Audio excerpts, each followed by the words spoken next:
Did you know Warren Buffett, one of the richest men in the world, has some very unique money habits that can really break the cycle of being broke and poor? Here are his 10 money habits that you need to transform your financial life. Number one, looking at unhealthy money habits. Now, these are behaviors and practices that you've kind of learned, maybe you were taught by your parents, that seem very significant on their own. But when you start having the compounding effect of those unhealthy habits, it can make a big difference. This includes overspending, spending more than you can afford, or spending money on unnecessary items that can lead to financial strain. This, of course, Warren Buffett loves to be frugal, naturally frugal, does not like to waste money on anything because any wasted dollar is a dollar that you don't have to invest. Also, not savings. Failing to save for the future will leave you very vulnerable to financial shock. This means when you're looking to really focus on the important things, buying a house, paying for your child's education, if you buy things you don't need, soon you will have to sell things that you do need. That is a direct quote from Warren Buffett. Third one we look at is not investing, not taking advantage of opportunities to invest.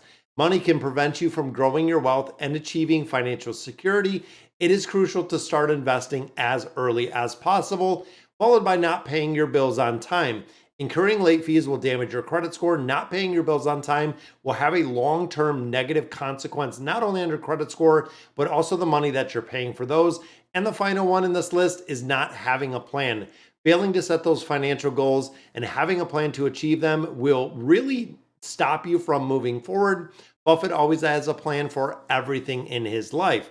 Second one we look at is not budgeting. This is a huge one for me. I love the budgeting aspect, zero-based budgeting.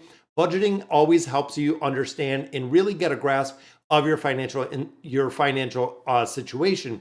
Tracking your expenses, you know your income, you know your expenses, see where your money is going, and kind of where you do have to redirect some of the money. Now, the budget can also help you reach your financial goals. It can help you from keeping from overspending on things that you don't need, and it will help you stay on track. Number three, keeping up with the Joneses, also known as lifestyle creep.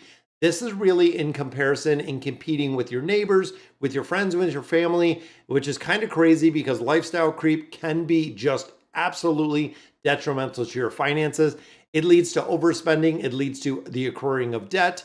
It leads to essentially not being able to hit your own financial goals, emotional strain, mental strain from trying to stay up with other people. Now, the big important thing of your financial path is it is unique to you. It is not keeping up with anyone else. It is you and you alone. When you look at your financial goals and your priorities, really what you want to focus on, it is living with inside of your means and also creating that financial security and the stability for you and your family. Number four, we get into no emergency fund. This is a huge proponent. I am a huge proponent of this, just like Warren Buffett is. If you do not have an emergency fund, you're going to go back to debt financing everything in your life. You have to have a cushion. Even when you look at Berkshire Hathaway, that has millions, if not billions of dollars that is set aside. This is almost kind of like a rainy day where if anything should happen in the market, he is going to be covered. It can help you avoid taking on debt, which of course is huge because that can really crush your financial peace of mind. It can also help you weather any storms, whether it's a job loss, unexpected expense, you know you can cover it with that emergency fund that you have. Number five, not tracking your spending habits. This kind of goes hand in hand with budgeting, but you have to check in on probably a monthly basis at least to know where your money is going, see where you can cut back, where you can save a little bit, and where you can allocate this money to other buckets essentially within the budget, making sure that you're paying back debt, you're investing, you're building up that emergency fund. It really helps you get a bigger picture of your financial situation. It can identify any key areas that you're looking for improvement, help you reach those financial goals, and avoid from taking on additional debt as well as overspending. Number six, the impulse purchases. If you've seen my videos, this is super important. Buying something on a whim is not a decision, and it often leads to a very detrimental financial strain or a lot of regret that we see from individuals. Warren Buffett says no big material desires makes him upgrade his car if he has it too long. There's no urge to buy, cutting edge electronics, personal finance. He even lives in the same house that he originally bought for $31K, which I believe that was back in the 50s when he lived there.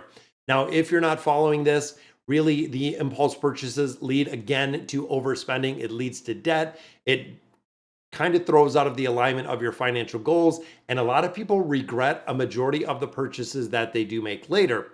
Number 7, we look at the diversification aspect. This is the reason why I invest, and I only invest in ETFs.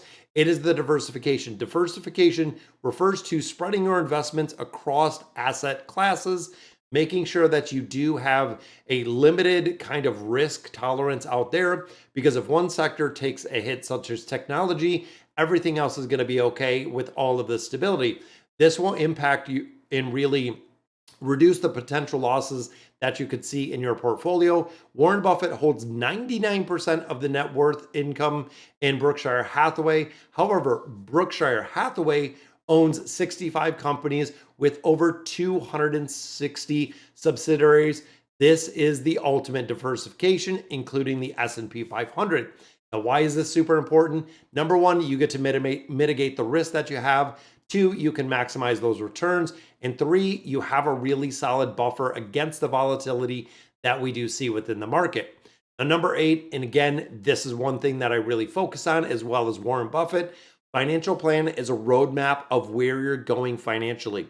When you think of a career path, you do that pretty well. When you think of progression in a lot of different aspects of life, people have a goal and they have a map and they know exactly how to get there.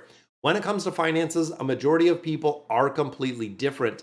They don't understand the current financial situation. They don't have goals. They don't even know how they're going to get there. And most of them just throw in the towel and they say, hey, I can't get there. Fundamentally, there's not going to be a way to get there, but it is possible. When you're tracking your income, your expenses, your assets, your debt, knowing exactly where you want to go and setting both short-term and long-term goals. Short-term could be the next 1 to 3 years, where it might be going on vacation. It might be, saving up a down payment for a house.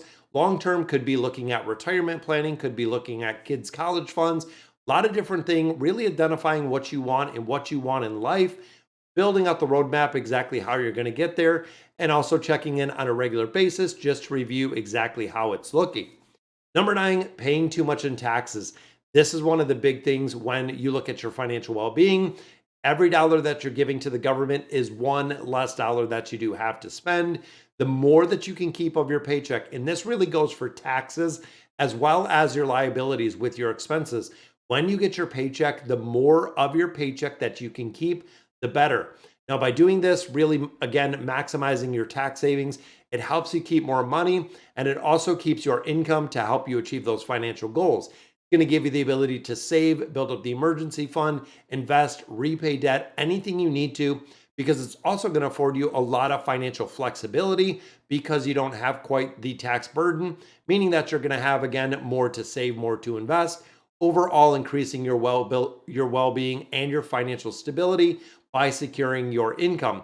Now, to do this, we have our deferred tax accounts, we have our 401ks, we have our IRAs, we have our HSAs. We have a lot of things that we can put money into upfront that is going to give us a tax advantage to go ahead and make sure that you're lowering your tax liability. Now, of course, before you do all this, check with a certified tax accountant or a tax professional and make sure that you know exactly what's going on. And the final one on this list, living outside of your means. This is what I see every day when I do financial counseling, do financial education. There is a huge danger as a society, really, of living outside of your means. It leads to financial strain. It leads to financial struggle. It leads to debt. It hinders and really can cripple your entire life, both physically and emotionally. It can hinder your long-term and your short-term goals. To really live within inside your means, guys, creating a budget. I always talk about this, creating a budget that is going to work, staying within inside your means, cutting back on unnecessary expenses, increasing your income. It might be a part-time job. It might be a side gig like YouTube. Avoiding credit cards. This is huge. Credit cards have a massive interest, and it is very high, costly debt if you're overspending, if you're accumulating debt on cards. And then, of course, seek professional credit counselors, which, again, it shows in here, financial planners and credit counselors, if you need help and you are struggling with anything within your finances. Now, in conclusion, there are a lot of money habits that can help keep you broke and keep you poor. Hope this list helps out a little bit. If you like the content that we're putting out there, definitely subscribe to the channel because we have a lot more coming. But let me know in the comments what you guys think. And as always, thank you guys for watching.